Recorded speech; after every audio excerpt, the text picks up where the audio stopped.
ICAP, the Infrastructure Capital Equity Income Fund ETF, is one of the most unique covered call ETFs I've analyzed in the last year. And trust me, I have analyzed a lot of covered call ETFs during this year. It's one of the reasons that I built out the Dividendology database with in-depth data on over 65 covered call ETFs, which you can download for free at the link in the description. But ICAP is unique for a multitude of reasons. The fund has a high starting dividend yield, close to around 9%. The fund is growing its net asset value. The fund has a total return year to date of already above 10%. But what makes ICAP the most unique is dividend growth. That's right, this is one of the few covered call ETFs that I know of that can actually grow their dividend payments over time. So while their trailing 12 months yield is around 8.6%, their forward-looking yield is much closer to 9% because they actually grow their dividend payments every single quarter. Not every single year, every single quarter. Now, ICAP is not a popular ETF by any means. In fact, assets under management is under 70 million. And when I look at Seeking Alpha, it actually hasn't had any coverage since October of 2023. So because this fund had such little coverage, and because I found it so unique, I actually reached out to the InfraCap team to see if I could interview the fund manager. You can actually download our conversation on ICAP for free at the link in the description. So let's dive into ICAP and why I think the fund is actually one of the better covered call ETFs out there. And the best place to start is almost always by looking at the fund's fact sheet. ICAP seeks to maximize income and pursue total return opportunities.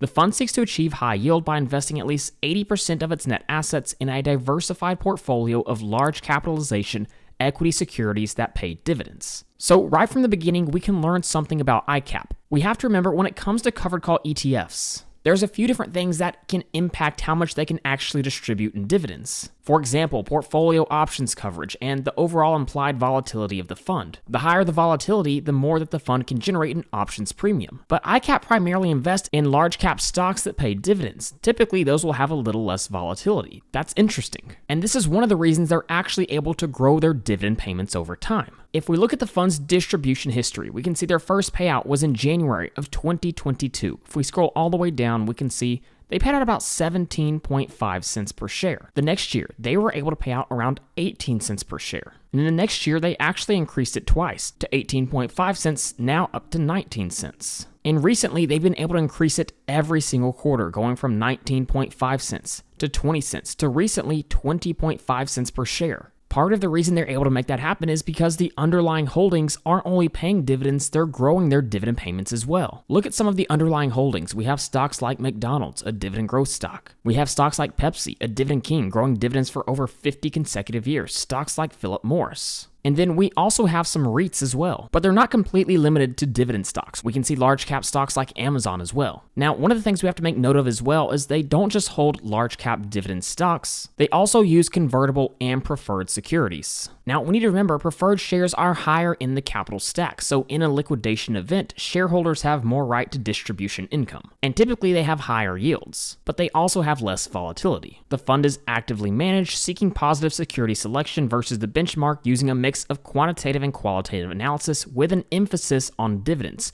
But here's what I think is perhaps most important about this fund. They employ an option writing strategy and modest leverage, typically 20 to 30%, to enhance income while retaining upside market exposure. Now again, most covered call ETFs generate most of their income with this option strategy. And most of them do this by writing options on 100% of their portfolio. This is why you can see in the Dividendology database, most of these ETFs, again, 100% portfolio options coverage, which can be great for generating a lot of income, but it's going to heavily limit your upside, meaning it's much more difficult for the net asset value to actually grow, which is the reason you almost never see covered call ETFs grow those dividend payments. So one of the things that I had to ask Jay during my interview was what percentage of the portfolio usually has options written on it. And his response again is what makes the fund so unique. He said typically around 30 to 40%. At that level, you can cover the dividend without capping too much of the upside. If you write options over the entire portfolio like some funds,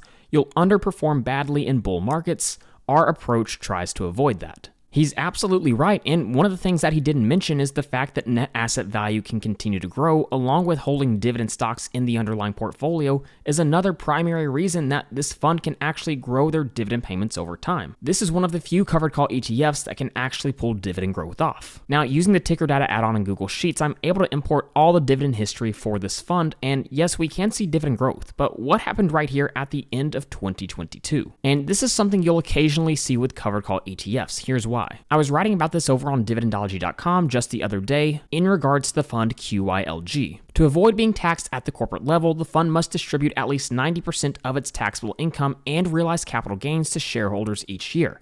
Throughout the year, QYLG pays monthly option income distributions, which come from the call premiums it collects. But if the fund realizes additional capital gains from selling appreciated stocks and those gains push its total taxable income above what's already been paid out, then it's legally required to catch up by distributing the remainder before year end. So we can see this has happened a couple of times to the fund QYLG. It's not a bonus dividend and it's paid out of the net asset value. So for example, when we look at QYLG's price appreciation, we can see right here is when they had to make one of those large distributions. I think it's likely this is the exact same thing that happened to ICAP. Now, if we go back to the fact sheet and look at the investment process, the investment process actually follows very closely to what I personally believe as an investor. First, they screen for large cap stocks with positive earnings and free cash flow. I harp on that all the time. They target securities with consistent dividends, manageable payout ratios, and that the advisor believes are positioned to opportunistically increase their dividend. And then essentially they establish price targets using different valuation models. And then they employ their option strategy to generate some extra premium income. So it's clear, at least in my opinion, ICAP has some very admirable characteristics. Yet assets under management is surprisingly low at under 70 million. Now, this could be due to a multitude of reasons, but I know something you've probably already noticed. Look at the expense ratio listed here on Seeking Alpha at 3.19%. For a lot of you, that's probably the highest you've ever seen. But here's the good news. That expense ratio is extremely misleading, and this was something I asked about during the interview. While the gross expense ratio shows as 3.19%, there's a note here we have to take into consideration. If we scroll down, it explains. Gross expenses include other expenses. Other expenses is composed of interest charges on borrowings, dividends, and other expenses on securities sold short, which are excluded expenses. Well, if we scroll up, we can see the actual management fee is 0.8%. This is the number you'd see for most other ETFs. But because by design, ICAP uses modest leverage, around 20 to 30% of its assets to enhance income, the SEC requires funds to show the interest expense from that borrowing as part of the expense ratio, but it doesn't take into consideration the extra income that leverage actually generates.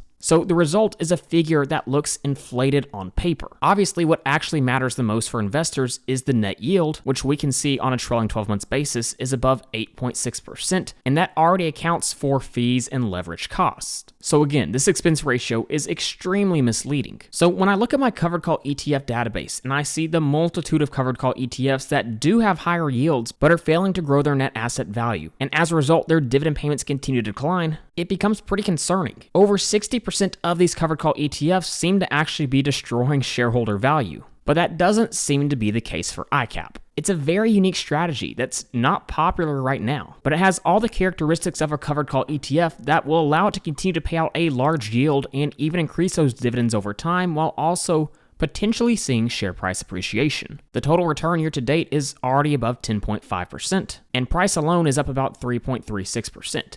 Now, if we zoom out since the fund's inception, it is currently down, but the reality is they launched right before the bear market of 2022, which obviously hurt the fund's performance. We can see since October of 2023, which is really when the next bull market started, they grew from about 20.74, now all the way up to around 27.22. And now in the last 6 months alone, the fund is already up 18.24%, strictly from share price appreciation. Total return in the last 6 months is close to 23%. So I'm excited to add this new fund to the Dividendology database. Again, you can download this for free at the link in the description. And while I discussed a few different funds with the InfraCap team, if you want to see our discussion on ICAP, you can check it out at the link in the description for free. So with all that being said, thank you guys so much for watching, and please don't forget to like and subscribe to the channel.